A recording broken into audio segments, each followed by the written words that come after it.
এটা হলো যে পেয়ারা বাগান, খুব সুন্দর একটা বাগান। আজকে ভিজিট করতে আসছি। এই যে আমার আপু আছে, আপু একটা হাই দিয়ে দেন।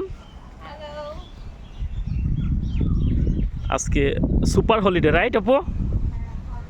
আজকে সুপার হলিডে, তো আমরা সোনারগাঁ ভিজিট করতে চলে আসছি প্রজেক্টে। আপু যে সামনে একটা পেয়ারা আছে অনেক বড়, তো পেয়ারা বাগান,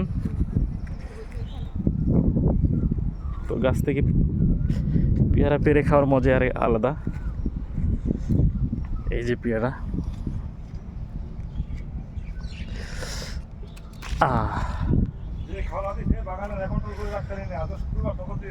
পানি দেন, পানি দেন, পানি দেন, বেশি করে পানি দেন। আমরা খাওয়ার জন্য আসি নাই, আমরা দেখার জন্য আসছি। বাগানটা অনেক সুন্দর করছেন, বাগানটা।